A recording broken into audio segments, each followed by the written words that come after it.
Australian media companies are joining forces to fight for greater freedom of press.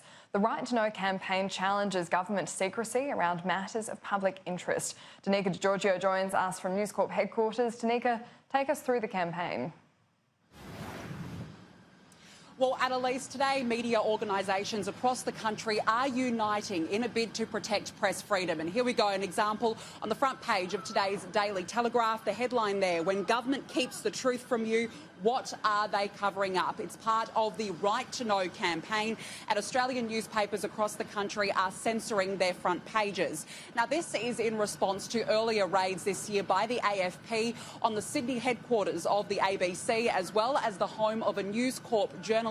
And still, months later, uncertainty remains about whether charges will be laid. The executive chairman of News Corp says that scrutiny must take precedence over secrecy.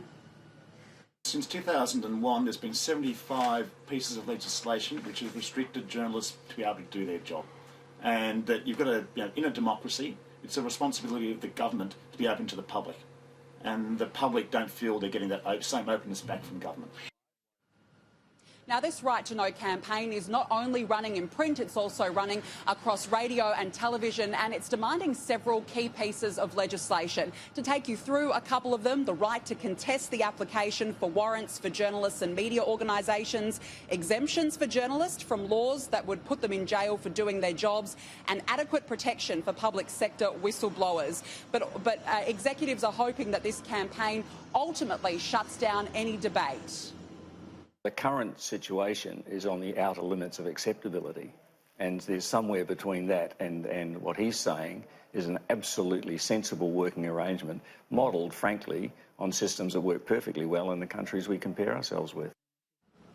Now, this also comes as new research has found that 87% of Australians actually value a free and transparent democracy where the public is kept informed. Only 37%, though, believe that that is actually happening today.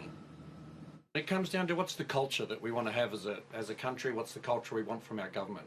Surely we want a culture that is predisposed to informing public of key issues that we can then debate, rather than what the culture is at the moment is to shut down the debate before it happens. Now, Annalise, media executives say that today is not only just about the media, it's about Australia as a whole and the public's right to keep informed. Danica, thank you. Meanwhile, Australia's new top cop is facing a grilling on press freedoms during a Senate estimates hearing here in Parliament House in Canberra. Live Now's political reporter Eliza Edwards. Eliza, the AFP Commissioner has also announced a review into sensitive investigations in the wake of police raids on journalists. That's right, Annalise. Just 19 days after starting in the role, the AFP Commissioner Rhys Kershaw is looking hot under the collar as he faces questions in his first session of estimates, particularly around this press freedom campaign today. It follows those raids on journalists earlier this year. Labor Senator Christina Keneally has held up the front pages, the censored front pages of the major mastheads today, and asked the top cop what he believes sparked the campaign. Have you seen the front page of The Australian today? I haven't. You haven't I have seen? now. No, because the bit of software that I have said there is no front page. So I hadn't actually seen it. You just showed have me. you seen the front page of the Sydney Morning Herald? I have now. The Financial Review? Thank you. The Age? Yes. The Telegraph? The Herald Sun? Courier Mail? The West Australian? The Advertiser? Remarkably, the Northern Territory News? Mercury? And the Canberra Times. Anything strike you as similar in all of those front pages? Well, it looks like someone has put a black marker through whatever was on there. It says, each one says, when the government keeps the truth from you, what are they covering up? Do you understand what has sparked the Australia Right to Know campaign for media freedom? What do you think the events were that sparked this campaign?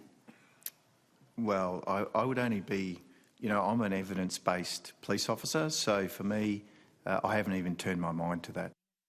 So a very pointed stunt by Senator Keneally there. She went on to say that perhaps the AFP raids on journalists have something to do with today's campaign, but Commissioner Kershaw said he wants to talk to editors about whether that's the case. And he also announced a review of investigations into sensitive disclosures, but it's unlikely to look at the press freedom investigation, Annalise. Tell you what, that's a brave commissioner that doesn't check the newspapers on the way into Senate estimates, but I'm sure he'll be grilled plenty more this morning. But Eliza, the press freedom campaign has been met with mixed reception in Canberra this morning. Not everyone's on board.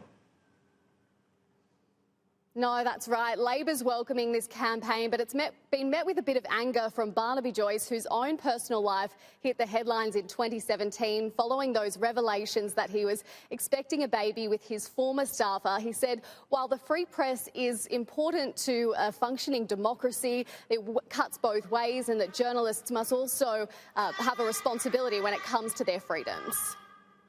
It cuts both ways, right? I understand your imperative of the public interest test. I really do. But you can't say putting a private individual, a pregnant woman crossing the street on your front page is in the public interest, which you did, and then giving yourself a Walkley for it. You know, you've got to understand that in these issues, to get respect around the term public interest, you've got to act in the public interest and be basically indissoluble in that process. Labor's calling for new laws to enshrine greater protections for journalists and whistleblowers. Annalise? Eliza, thank you.